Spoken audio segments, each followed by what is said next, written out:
technical reviewers are quietly abandoning one of the oldest standards in tech media, the smartphone resolution test.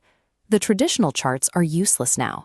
The prevailing theory online is that phones use generative AI to identify the test chart and hallucinate a perfect digital replacement over the physical paper. This suspicion didn't come out of nowhere. Years ago, manufacturers were caught swapping out blurry pictures of the moon with pre-rendered high-resolution textures. It conditioned the public to expect outright forgery. But generative AI is not pasting fake resolution charts over real ones. That theory is false. The reality is much harder to catch. Manufacturers are forcing aggressive traditional image processing algorithms directly into the raw files. A raw file is supposed to be the untouched direct data readout from the camera sensor. Today, those files are pre-processed interpretations. An AI cannot simply swap a test chart because every physical testing environment has a completely unique optical fingerprint.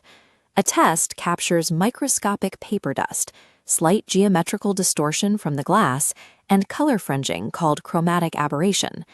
If an algorithm pasted a perfect, pristine digital replacement over the frame, all of those physical imperfections would vanish. The image would immediately be flagged as a fake. Instead of generating new pixels, smartphones apply highly adaptive traditional processing, specifically intense sharpening and spatial denoising, and they bake those adjustments straight into the raw data.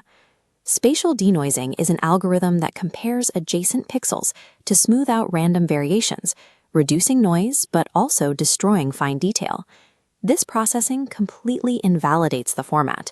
A raw file exists specifically to be an objective hardware-level readout, completely devoid of software enhancement.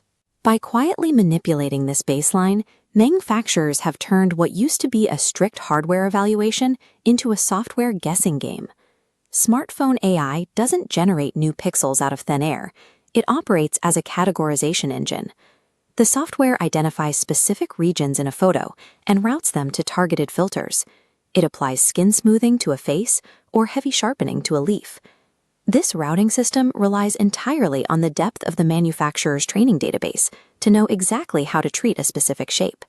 But the system fails when it encounters chaotic, highly complex, or randomized patterns, like a dense block of Chinese characters. When the AI fails to perfectly categorize a pattern, it defaults to brute force aggressive sharpening on any identifiable geometric edge.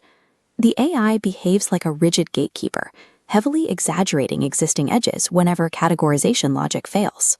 We can physically see the evidence of this brute force sharpening by zooming in 400% on a high contrast edge of a resolution test chart. Actual glass lenses create a natural optical roll-off, a smooth, gradual transition between the black and white pixels. This diagram shows the algorithmic fingerprint. The software artificially injects pure white and pure black borders alongside the transition. Engineers call these jagged peaks and deep valleys overshoot and undershoot. This digital edge halo creates a false illusion of acutance. Acutance is the subjective perception of sharpness at an edge. By artificially thickening that edge, the software tricks the human eye into perceiving the image as sharper than the lens actually captured. This visual anomaly proves the raw file has been tampered with. Standard pixel peeping is an entirely unreliable method for judging a sensor's true optical quality. To catch this invisible tampering, engineers rely on a specific mathematical tool, the modulation transfer function, or MTF curve. This graph maps a lens's performance. The vertical y-axis measures image contrast from 0 to 100%, and the horizontal x-axis tracks spatial frequency, which is simply the density of the detail being photographed. At the far right of the x-axis is the Nyquist frequency limit. The Nyquist limit is the absolute physical wall representing the maximum detail the camera's sensor can accurately capture before the data becomes mathematical noise. In a natural, optically bound RAW file, the contrast curve will smoothly drop as detail gets denser. By the time it hits the physical Nyquist limit, the contrast should fall safely below 20%. A manipulated smartphone file produces a mathematically impossible curve. The contrast violently spikes to 30, 40, or even 50% right at the cutoff limit. This spike is the definitive mathematical proof of algorithmic sharpening. The software is taking high-frequency noise at the very edge of the sensor's capability and amplifying it without adding a single pixel of actual real-world detail.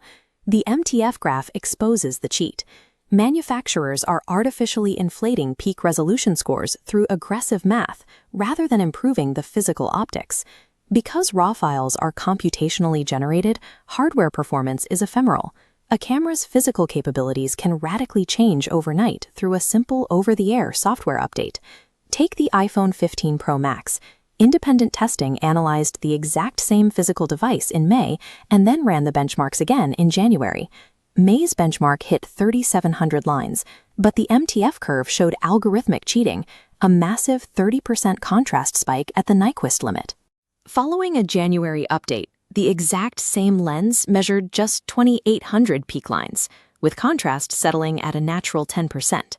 The physical glass of the iPhone did not degrade. Apple simply tuned down the aggressive sharpening algorithm in the background. Objective benchmarks for smartphones are now effectively useless for evaluating hardware. You are no longer measuring the glass. You are only measuring the current temporary mood of the software engineering team. This algorithmic interference targets image noise with the same intensity used to manipulate edges.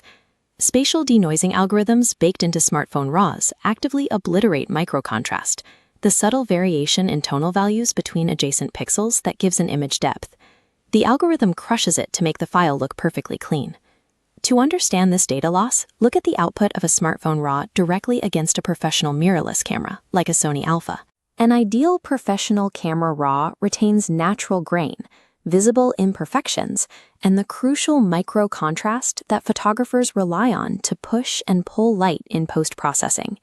The smartphone RAW is a smoothed, textureless, plastic-looking file. The subtle lighting data has been irrevocably wiped out by the algorithm. This heavy-handed processing defeats the point of shooting in RAW. A photographer cannot recover the lost baseline data once the algorithm erases it. The modern smartphone RAW file functions as a pre-computed interpretation of sensor data.